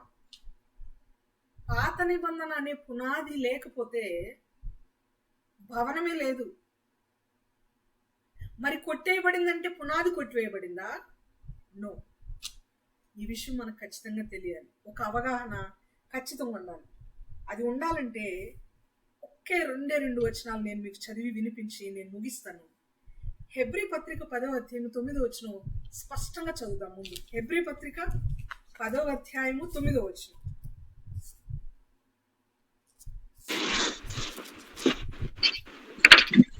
ఆయన నీ చిత్తము నెరవేర్చుటకు ఇదిగో నేను వచ్చి ఉన్నానని చెప్పుచున్నాడు. ఇవన్నీ ధర్మశాస్త్రము చొప్పున అర్పింపబడుచున్నవి. ఆ రెండవ దానిని స్థిరపరచుటకు మొదటి దానిని కొట్టివేయుచున్నాడు. చాలు చాలు సిస్టర్. ఆ రెండవ దానిని స్థిరపరచుటకు మొదటి దానిని కొట్టివేయుచున్నాడు. మనం ఇంతవరకు వినేటువంటి మెసేజెస్ లో ఆ రెండవది అంటే ఏంటి, మొదటిది అంటే ఏంటి? దయచేసి మీరు మాట్లాడండి. మొదటిది అంటే క్రొత్త నిబంధన, ఆ రెండవది అంటే క్రొత్త నిబంధన అని మనం అనుకుంటాం. ఇంగ్లీష్ లో అక్కడ ఏమన్నా న్యూ టెస్ట్మెంట్, ఓల్డ్ టెస్ట్మెంట్ అని వ్రాయబడి ఉందా ఆ వర్స్ లో?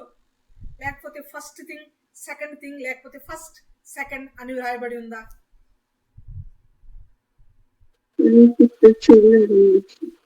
సిస్టర్?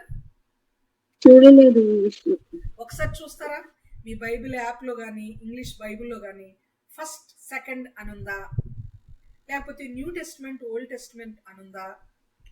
రెండవది మొదటిది అంటే మరి మనం అక్కడ క్లియర్ గా లేకుండా కొత్త నిబంధన పాత నిబంధన మనం ఎందుకు అనుకుంటున్నాం? రెండవది అంటే క్రొత్త నిబంధనని, ఫస్ట్ది మొదటిది అంటే పాత నిబంధనని ఎందుకు అనుకుంటున్నాం? అంటే ఎవరో ఒకరు చెప్పారు మనకి. ఎక్కడో వాక్యంలో 1-2 సార్లు లేకపోతే ఒక 10 సార్లు మనం వినుంటాం. బైబిల్ బోధనలు ఎలా అయిపోయాయంటే బైబిల్ ఏం చెప్తుందో ఆ ఇంటెన్షన్ కంటే వాక్యం చెప్పే వ్యక్తి ఏ ఇంటెన్షన్ తో దాన్ని అర్థం చేసుకుని బోధిస్తున్నాడో అది కరెక్ట్ అనుకుంటున్నాం మనం. అదే కరెక్ట్ అనుకుంటున్నాం మనం. కానీ ఈ వచనము కొట్టివేయబడి ఉన్నది అనేటువంటి వచనము కేవలము దేని గురించి రాయబడింది అని మనకు తెలియాలంటే ముందు నుంచి చదవాలి మనం. అదే అధ్యాయం ముందు నుండి అంటే ఎక్కడి నుంచి అని అంటే దయచేసి మీరు 5వ వచనం నుండి చదవండి. నేను చదువుతున్నాను. కాబట్టి ఆయన ఈ లోకమందు ప్రవేశించినప్పుడు ఇలాగ చెప్పుచున్నాడు, బలియు అర్పణయు నీవు కోర లేదు గాని నాకు శరీరమును అమర్చితివి, పూర్ణ హోమములను పాప పరిహారార్థ బలులను నీకు ఇష్టమైనవి కావు. అప్పుడు నేను గ్రంథపు చుట్టలో నన్ను గూర్చి వ్రాయబడిన ప్రకారం దేవా నీ చిత్తము నెరవేర్చుటకు ఇదిగో నేను వచ్చి ఉన్నానన్నింటిని బలులు, అర్పణలు, పూర్ణ హోమములు, పాప పరిహారార్థ బలులు నీవు కోరలేదనియు అవి నీకు ఇష్టమైనవి కావనియు పైన చెప్పిన తరువాత ఇప్పుడు మనం 9వ వచనం, ఆయన నీ చిత్తము నెరవేర్చుటకు ఇదిగో నేను వచ్చి ఉన్నానని చెప్పుచున్నాడు. ఇవన్నీ ధర్మశాస్త్రము చొప్పున అర్పింపబడుచున్నవి. ఆ రెండవ దానిని స్థిరపరచుటకు మొదటి దానిని కొట్టివేయుచున్నాడు. ఇప్పుడు చెప్పండి మీరు, పైన చెప్పిన తర్వాత పైన ఏం చెప్పాడు? అర్పణలు, హోమములు, పాప పరిహారార్థ బలి, వీటి గురించి చెప్పాడు. వీటి గురించి చెప్పి ఇవన్నీ అర్పించాలి, ఈ స్వేచ్ఛార్పణ, ఈ సమాధాన బలి, ఈ పాప పరిహారార్థ బలి, ఈ దహన బలి, ఇవన్నీ అర్పించాలని ముందుగా చెప్పాడు దేవుడు. పాత నిబంధనలు కూడా అదే చెప్పాడు. ఈ తప్పుకు ఈ శిక్ష, ఈ తప్పుకు ఈ పనిష్మెంట్ అని చెప్తూ వచ్చాడు. కానీ అవన్నీ వర్కౌట్ అవ్వలేదు కనుక డైరెక్ట్ గా తన కుమారుణ్ణి పంపించాడు బలి అవ్వడానికి. డైరెక్ట్ గా తన కుమారుడి ప్రాణాన్ని ఫణంగా పెడుతున్నాడు. ఫణంగా పెడుతూ ఏమంటున్నాడంటే ఆయన చదువుతూ అంటున్నాడు, పాప పరిహారార్థ బలులను నీకు ఇష్టమైనవి కావు. 6వ వచనంలో 2వ లైన్ చదివాను. అప్పుడు నేను గ్రంథపు చుట్టలో నన్ను గూర్చి వ్రాయబడిన ప్రకారము దేవా నీ చిత్తము నెరవేర్చుటకు ఇదిగో నేను వచ్చి ఉన్నానంటిని. పాప పరిహారార్థ బలి, దహన బలి, స్వేచ్ఛార్పణ ఇవన్నీ మొదటిది అయితే, రెండవది దేవుడు తన కుమారుణ్ణి ఏకైక కుమారుణ్ణి మనకు బలిగా అర్పించడం అనేది రెండవది. ఇక్కడ రెండవది ఎక్కడ? మిగిలిన అర్పణలన్నీ మొదటిది అయితే దేవుడే మన కొరకు అర్పణ అవడం అనేది రెండవది. ఇది మనసులో ఉంచుకుని 9వ వచనం చదవాలి. మనం 9వ వచనం ఒక్కటే చదివి క్రొత్త నిబంధన పాత నిబంధన అని మనం అనుకోకూడదు. There is no right to understand according to human beings knowledge. Human knowledge మనకున్న తెలివితేటలతో మన ఆలోచన, మన బుర్ర, లేకపోతే బోధించే వాళ్ళ బుర్ర మనం అక్కడ తీసుకోకూడదు. దేవుని ఆలోచన తీసుకోవాలి. దేవుడు దేని గురించి మాట్లాడుతున్నాడో తీసుకోవాలి. 9వ వచనం ఇప్పుడు చదవాలి. ఆయన నీ చిత్తము నెరవేర్చుటకు ఇదిగో నేను వచ్చి ఉన్నానని చెప్పుచున్నాడు. ఇవన్నీ ధర్మశాస్త్రము చొప్పున అర్పింపబడుచున్నవి అర్పణల గురించి మాట్లాడుతున్నాడు ఇక్కడ. ఆ రెండవ దానిని స్థిరపరచుటకు, ఆ రెండవది అంటే కుమారుని ప్రాణం పెట్టడం, కుమారుని బలిగా అర్పించడం, దాన్ని స్థిరం చేయడానికి మొదటి దానిని కొట్టివేయుచున్నాడు. అంటే ఇక్కడ కొట్టివేయబడింది అర్పణల పాత నిబంధన. నా ప్రశ్న, పాత నిబంధనలోని అర్పణలు మాత్రమే. అందుకనే మనం ఇప్పుడు గొర్రెలను అర్పించట్లా, అందుకనే బలులు మనం అర్పించట్లా. అర్థమైందా ఈ పాయింట్? అంతేకాని పాత నిబంధన అంతా కొట్టివేయబడింది అంటే ధర్మశాస్త్రం కొట్టివేయబడింది, నిబంధనలు కొట్టివేయబడ్డాయి, లేకపోతే అది కొట్టివేయబడింది అని మన ఓన్ దయచేసి పెట్టుకోకూడదండి. మీకు కొత్తగా విన్న ఆలోచన చేస్తే దేవుడు ఖచ్చితంగా మీకు అవగాహన ఇస్తాడు, మనకి అవగాహన ఇస్తాడని నేను భావిస్తున్నాను. ఈ పాయింట్ అర్థమైతే రెండో పాయింట్ మనం చదువుదాం. ఎఫెసీ పత్రిక 2వ అధ్యాయం 14వ వచనం. ఎఫెసీ పత్రిక 2వ అధ్యాయము 14వ వచనం ప్లీజ్.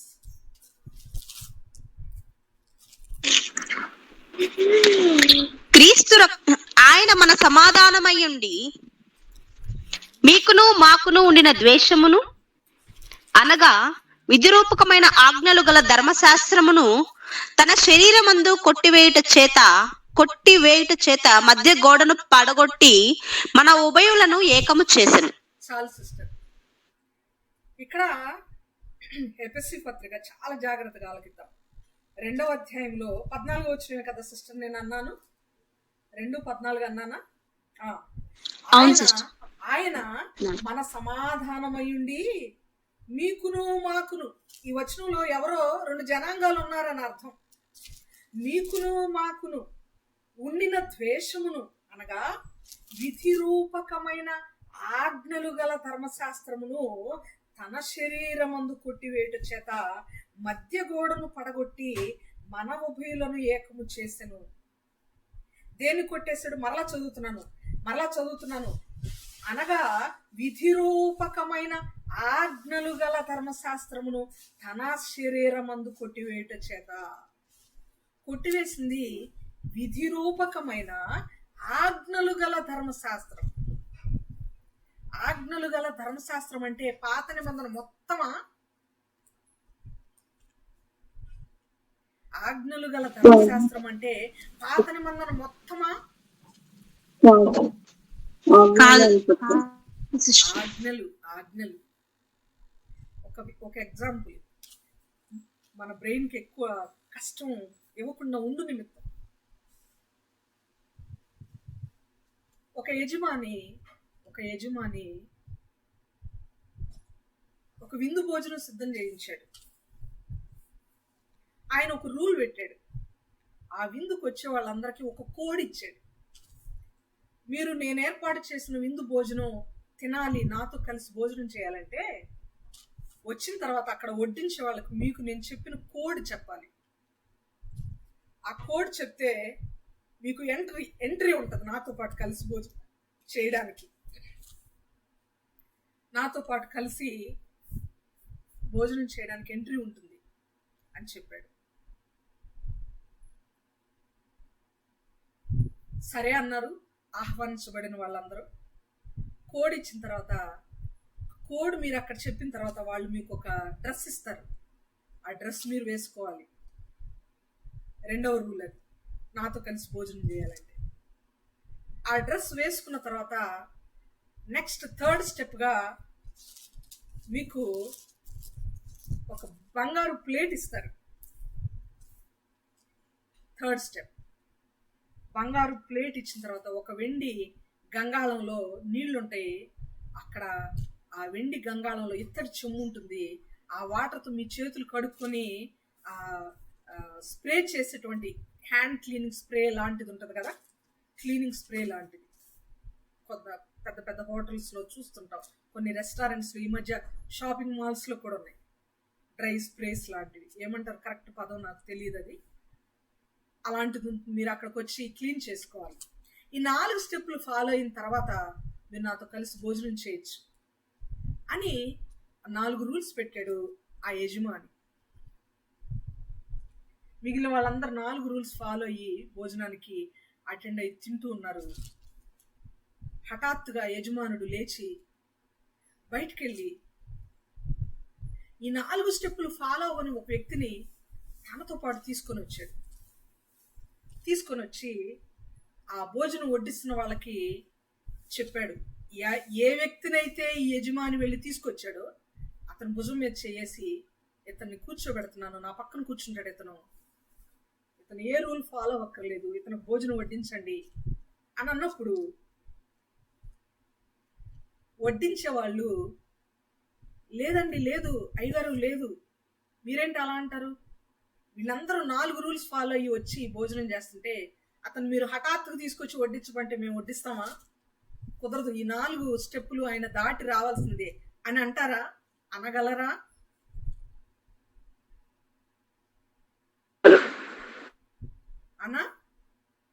అనలేరు కదా, అనలేరు.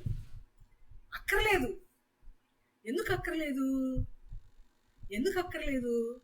ఈ 4 రూల్స్ పెట్టిన వాడే ఈ 4 రూల్స్ ఫాలో అవ్వకుండానే ఆ వ్యక్తిని డైరెక్ట్ గా తీసుకొచ్చి అతనికి ఒక ప్రమోషన్, అతనికి ఫ్రీడమ్, అతనికి ఉచితంగా ఒక ప్రమోషన్ ఇస్తున్నాడు, ఉచితంగా అతని ముందుకు తీసుకెళ్తున్నాడు.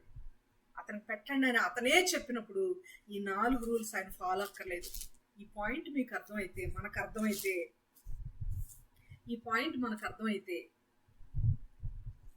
ధర్మశాస్త్ర సంబంధమైన, మళ్ళీ చదవండి సిస్టర్, మీరు ఇప్పుడు చదివారు కదా ఎఫెసీ పత్రిక 2:14లో ఏ పదం ఉంది అక్కడ? ఎఫెసీ 2:14లో ఆయన మన సమాధానమయ్యుండి మీకును మాకును ఉన్న ద్వేషమును అనగా విధిరూపకమైన ఆజ్ఞలు గల ధర్మశాస్త్రమును తన శరీరమందు కొట్టివేయట చేత మధ్య గోడను పడగొట్టి అంటే మన ఉభయులను ఏకము చేసింది. ఈ 4 స్టెప్పులు ఫాలో అవ్వాలని ఏ వ్యక్తి అయితే రూల్ పెట్టాడో ఆయన ఆ 4 రూల్స్ ని ప్రత్యేకంగా తీసుకొచ్చిన, భుజం మీద చేసి తీసుకొచ్చిన ఆ మనిషి పట్ల ఈ 4 రూల్స్ ని ఆయన తీసేశాడు. ఆయన అది తీసేశాడు కదా అని ఆ వ్యక్తిని ఇన్వైట్ చేయనట్టు కాదు, ఆ వ్యక్తికి విందు ఇవ్వనట్టు కాదు, ఆ వ్యక్తికి ప్లేటు ఇవ్వనట్టు కాదు, ఆ వ్యక్తికి ఆహారం ఇవ్వనట్టు కాదు. విధిరూపకమైన ఆజ్ఞలు కొట్టేసాడంటే పాత నిబంధన కొట్టేసినట్టు కాదు. ఆజ్ఞలు మాత్రమే, ఏవైతే రూల్స్ ఉన్నాయో, ఏవైతే స్ట్రిక్ట్ రూల్స్ ఉన్నాయో, ఏవైతే ఫాలో అవ్వాలో, ఏదైతే ఒక్కటి కూడా ఫాలో అవ్వకపోయినా శాపగ్రస్తులం అయిపోతామో, 99 ఆచరించిన యాకోబు పత్రిక ప్రకారం ఏ ఒక్కటి ఫాలో అవ్వకపోయినా మనము పరలోకానికి ఎంటర్ అవ్వలేము. వాటన్నిటిని దేవుడు ఏం చేశాడు? కొట్టివేశాడు. అంతేకాని పాత నిబంధన కొట్టివేయలేదు. ధర్మశాస్త్రం అంటే నాట్ ఓన్లీ ఆజ్ఞలు, శాస్త్రము, సైన్స్. పాత నిబంధన అంతా కూడా పలుమార్లు ధర్మశాస్త్రం అని చెప్పబడింది. కొన్ని పుస్తకాలు మాత్రమే పాత నిబంధనగా ఉన్నాయి. ఆదిలో సమరయ స్త్రీ స్టోరీ వచ్చినప్పుడు, స్టోరీ ఇన్ ద సెన్స్ నిజమైన గాథ, ఆఫ్ కోర్స్ స్టోరీ అంటే ఆమె గాథ, ఆమె చరిత్ర, ఆమె విషయం బైబిల్లో వ్రాయబడి నాటికి సమరయుల దగ్గర 5 కాండాలే ఉన్నాయి. దానినే వాళ్ళు ధర్మశాస్త్రం అన్నారు. బైబిల్ అంటే సమరయులకి అప్పటికి 5 కాండాలు మాత్రమే. దేవుడు కొన్ని వందల సంవత్సరాల గ్యాప్లో ఒకానొక సమయంలో ఒకానొక పత్రిక, ఒకానొక సమయంలో ఒకానొక పుస్తకం, ఆ విధంగా దేవుడు పలికించి వివిధ కాలాలలో రాయించాడు. వివిధ కాలాల్లో ఆయన రాయించాడు. అందుకనే నేను చెప్పదలుచుకున్న మాట ఏంటంటే, పాత నిబంధన కొట్టివేయబడలేదు. అందుకే దేవుడు ఇక్కడ క్లియర్గా ముందు వచనాల్లో మనం చెప్పుకున్నాం, ఏ మ్యాటర్లో కొట్టివేయబడింది అదేనంటే అర్పణ మ్యాటర్లో. ఇక్కడ 2:14 ప్రకారం ముందు వచనాలు మీరు చదివితే గమనించండి. 7వ వచనం నుండి నేను చదువుతున్నాను. క్రీస్తు యేసునందు మనలను ఆయనతో కూడా లేపి, ఎఫెసులో ఉన్న వారికి రాస్తున్న లెటర్ ఇది. చాలా విగ్రహారాధనతో కూడిన అన్ని జనులు ఉన్నారు అక్కడ. మనలను అంటే మీకును మాకును అంటే 2 జనాంగాలు ఉన్నాయి అంటున్నాం. ఇక్కడ అన్ని జనులను ఇశ్రాయేలీయులు, అన్య జనులను యూదులను, అన్యులను యూదులను, 2 వీళ్ళిద్దరి గురించి మాట్లాడుతున్నమాట. 8వ వచనంలో మీరు విశ్వాసము ద్వారా కృపచేతనే రక్షింపబడి ఉన్నారు. ఇది మీ వలన కలిగినది కాదు, దేవుని వరమే. అది క్రియల వలన కలిగినది కాదు గాని ఎవడునూ అతిశయపడ వీరులేదు. మరియు వాటి యందు మనము నడుచుకొనవలనని. అన్యులు కదా మీరు, విగ్రహారాధనలో ఉన్నారు కదా ఇంతకు ముందు, సున్నతి చేయించుకుని మీ క్రియల వలన అని కాదు. ఇక్కడ మ్యాటర్ అది కాదు. మనము అన్ని యూదులమైన మేమైనా అన్ని జనులైన మీరైనా మనం ఎవరమైనా కూడా ఆయన కృపే, విశ్వాసమే మ్యాటర్, కృపయే మ్యాటర్, మన క్రియలు కాదు అన్నట్లుగా ఆయన చెప్తున్నాడు.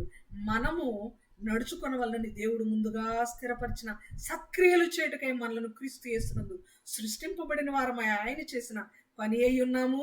మీరైనా మేమైనా మనల్ని ఆయనే చేశాడు. ఆయన సృష్టి అన్ని జనులైనా క్రైస్తవులైనా.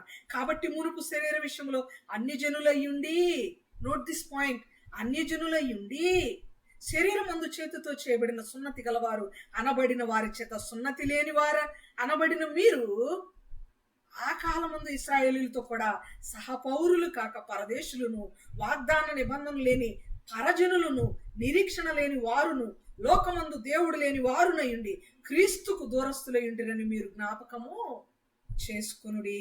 అయినను మునుపు దూరస్తులైన మీరు ఇప్పుడు క్రీస్తు యేసునందు క్రీస్తు రక్తం వలన సమీపస్తులై ఉన్నారు. ఆయన మన సమాధానమయుండి మీకును మాకును ఉండిన ద్వేషమును అనగా విధి రూపకమైన ఆజ్ఞలు గల ధర్మశాస్త్రమును తన శరీరమందు కొట్టివేయట చేత మధ్య గోడను పడగొట్టి. ఇక్కడ కొట్టివేయబడింది ధర్మశాస్త్ర సంబంధమైన ఆజ్ఞలు అంటే అన్య జనులకు యూదులకు మధ్య ఉండిన ఆ భేదము కొట్టివేయబడింది. ఆ భేదము, ఆ వ్యత్యాసము, ఆ డిఫరెన్స్ కొట్టివేయబడింది. అన్ని జనులు దూరం దూరం దూరం అనుకుంటున్నారు. వీళ్ళందరూ దూరం వాళ్ళ కోసం కాదు వచ్చింది, మా కోసం అనుకుంటున్నారు. సీనాయి పర్వతం దగ్గర దేవుడు ఒక ట్యాగ్ ఇచ్చాడండి. దేవుడు ఇశ్రాయేలీయులకు మీరు నా జనులు, నా పిల్లలు అనే ట్యాగ్ ఇచ్చాడు. కానీ క్రీస్తు వచ్చిన తర్వాత క్రీస్తు మరణముతో ఆ ట్యాగ్ను తీసేశాడు. దేవుడు తీసేశాడు ఇన్ ద సెన్స్, ఇక మీరు నా పిల్లలు కాదని కాదు. ఆ ట్యాగ్ను ప్రత్యేకంగా ఇశ్రాయేలీయులకు యూదులకు మాత్రమే పరిమితం చేయకుండా అన్ని జనులు, యూదులు అందరూ కూడా ఒకటే. కాలము పరిపూర్ణమైనప్పుడు కాపరి వచ్చును అనంటే దాని అర్థం ఏంటంటే పరిపూర్ణమైన కరెక్ట్ టైమింగ్లో అందరూ కూడా నా బిడ్డలే, అందరూ నా సృష్టి అని దేవుడు ఒకే మనసు, మీరందరూ నా పిల్లలే, మీ మధ్యలో వ్యత్యాసం ఉండకూడదు, రక్షణ అసలు మీకంటే ముందుగా అబ్రహాము ద్వారా అన్ని జనులకు అని చెప్పాను నేను అని చెప్తున్నాడు. పత్రికలు చదివితేనే మనకి నాలెడ్జ్ వస్తుంది.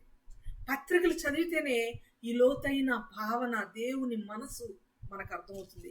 ఎప్పుడు కలలోనైనా మనం భావించకూడదు అన్ని జనులు తక్కువ అని. కలలోనైనా మనం భావించకూడదు మనకేదో మనం పెద్ద బైబిల్ తోపులము పండితులమని. మనకంటే ముందుగా దేవుడు అన్ని జనులకు రక్షణ ఏర్పాటు చేశాడు. ముందుగా స్వార్థ చెప్పబడింది అన్ని జనుల గురించి అబ్రహాము గారికి. తెలుసుకుందామా ఈ విషయాలు? ఎంత స్టఫ్ చెప్తున్నాడు చూడండి పౌలు గారు, ఎంత సబ్జెక్ట్ చెప్తున్నాడు ఆలోచించేయండి. ముందు మనం మాట్లాడుకున్న మాటలో కొట్టివేయబడింది అర్పణలైతే హెబ్రీ 10:9 ప్రకారం, ఎఫెసీ 2:14 ప్రకారం వాళ్ళు దేవుని పిల్లలు కాదు, వీళ్ళు మాత్రమే దేవుని పిల్లలు అనేటువంటి ఆ డిఫరెన్స్ కొట్టివేయబడింది. ఆ ధర్మశాస్త్రం ఆ లా కొట్టివేయబడింది.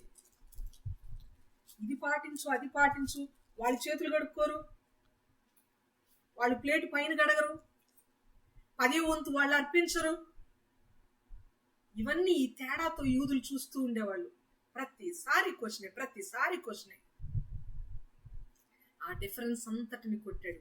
అందుకే పౌలు గారు ఎంత చక్కగా చెప్పాడు. ఎఫెసీ పత్రిక 2:14లో 2:24లో మీకును మాకును 2:14 కదా, క్షమించండి, 2:14 అయినను 13లో కూడా అయినను మునుపు దూరస్తులైన మీరు ఇప్పుడు క్రీస్తు రక్తము వలన సమీపస్తులు ఉన్నారు. సేనే పర్వతం నుండి క్రీస్తు మన కొరకు మరణించే వరకు కూడా అన్ని జనులను సపరేషన్ లో చూస్తా ఉన్నారు. దేవుని ఇంటెన్షన్ ని తెలుసుకొని దేవుని బిడ్డలను మన బిడ్డలుగా మన సహోదరులుగా పాటించకపోతే అసలు సహోదర ప్రేమ లేకపోతే మనం దేవుని బిడ్డలం ఎలా అవుతాం? క్రీస్తు బిడ్డలం ఎలా అవుతాం? మనం నాకు పుట్టకపోయినా అనాథాశ్రమం నుండి నేను తెచ్చుకున్నాను, మీకెంత హక్కు ఉందో ఈ బిడ్డకు కూడా అంతే హక్కు ఉందని తండ్రి అయిన ఒక బిడ్డ చిన్నప్పటి నుంచి ఒక బిడ్డను తీసుకొని వచ్చి కలిసి పెంచి కలిసి అంత పాలన చేసి ఏర్పాటు చేసిన తర్వాత చివరి దినాన్ని నువ్వు మా నాన్నకు పుట్టలేదు, నువ్వెక్కడి నుంచో వచ్చిన వాడు అని అంటే ఆ బిడ్డకి ఎంత బాధ. నువ్వు ఎలా వింటున్నావో ఆ బిడ్డ కూడా అలాగే తండ్రి మాట వింటున్నాడు కదా. నీకెంత హక్కు ఉందో ఆ బిడ్డకు కూడా అంతే హక్కు ఉందని దేవుడు చెప్పాడు కదా. దేవుడే చెప్పినాక ప్లేట్ ఇవ్వనంటే ఎట్లా? దేవుడే చెప్పిన తర్వాత రూల్స్ అన్ని ఫాలో అవ్వాలంటే ఎట్లా? ఈ మాట మనకు అర్థం అవ్వాలి. అందుకే పౌలు గారు మహాద్భుతంగా రాసినటువంటి మాట 14వ వచనంలో, ఆయన మన సమాధానమయ్యుండి ఏం కొట్టేశాడో తెలుసా? ఆ అసమాధానాన్ని కొట్టేశాడు. అన్ని జనులు దేవుని బిడ్డలు అనే రెండింటి మధ్య ఒక అసమాధానం ఉందే, ఒక తెర ఉందే, డైరెక్ట్ గా దేవుణ్ణి రీచ్ అయ్యే ఒక లైన్ ఒకటి ఉంది, దాన్ని దేవుడు కొట్టేశాడు. డైరెక్ట్ యాక్సెస్ ఉంది. ఇప్పుడు డైరెక్ట్ యాక్సెస్ ఉంది. మధ్యలో ఉన్న అడ్డు కూడా, ఆ తెర, ఆ కన్ఫ్యూజన్, ఆ మిస్అండర్స్టాండింగ్, ఆ యొక్క అసమాధానం, వాటన్నిటిని కొట్టేసి మీకును మాకును ఉండిన ద్వేషమును కొట్టేసి, కొట్టివేయబడింది ఏంటి? ద్వేషం. కొట్టివేయబడింది ఏంటి? అసమాధానం. కొట్టివేయబడింది ఏంటి? బలులు అర్పించడం. కొట్టివేయబడింది ఏంటంటే తక్కువ ఎక్కువ అనే తారతమ్యం, అనగా విధిరూపకమైన ఆజ్ఞలు గల ధర్మశాస్త్రమును తన శరీరమందు కొట్టివేయట చేత మధ్య గోడను పడగొట్టి మన ఉభయులను ఏకము చేశాను. పడగొట్టింది, కొట్టివేసింది దేన్ని? అన్ని జనులను, దేవుని బిడ్డలను ఏకము చేయడానికి ఉన్నటువంటి అడ్డంకిని కొట్టివేశాడు. ఇది మిస్అండర్స్టాండ్ చేసుకుని మనం పాత నిబంధన కొట్టివేయబడింది, ధర్మశాస్త్రం కొట్టివేయబడింది. ఏం ఫాలో అయిపోయిన పర్లా, అది ధర్మశాస్త్రం, అది ఫాలో అయిపోయిన పర్లా, అది పాతది, దాన్ని కొట్టేశాడు దేవుడు. నో, పూర్తిగా తెలుసుకోకుండా ఒక పదము ఒక పొల్లు కూడా స్లిప్ అవ్వద్దు, స్లిప్ అయ్యి అర్థం చేసుకోవద్దు. అందుకే ఈ ఉద్దేశము సత్యమైనది గనుక, సబబు అయినది గనుక దేవుడే పౌలు గారు చెప్తే ఒకవేళ నాలాంటి వాళ్ళు, మనలాంటి వాళ్ళు ఒకవేళ వినరేమో, నమ్మరేమో, ఎవరైనా ఇంకా ఆర్గ్యూ చేస్తారేమో, ఎవరైనా కొందరి బోధల వలన అదే కరెక్ట్ అనుకుంటారేమోనని దేవుడే చెప్తున్నటువంటి మాట. నా పాట ముగించబడలేదు, నెక్స్ట్ సెషన్లో చెప్తాను. మత్తయి సువార్త 5వ అధ్యాయం 17వ వచనం చివరి మాట. మత్తయి సువార్త 5వ అధ్యాయము 17వ వచనం ప్లీజ్. ధర్మశాస్త్రమునైనను ప్రవక్తల వచనములనైనను కొట్టివేయ వచ్చితినని తలంచవద్దు, నెరవేర్చుటకే గాని కొట్టివేయుటకు నేను రాలేదు. చాలు. ఇప్పుడు చెప్పండి, కొట్టివేయబడిందేనా? పాత నిబంధన మనం ఫాలో అవ్వక్కర్లేదా? అవ్వాలా?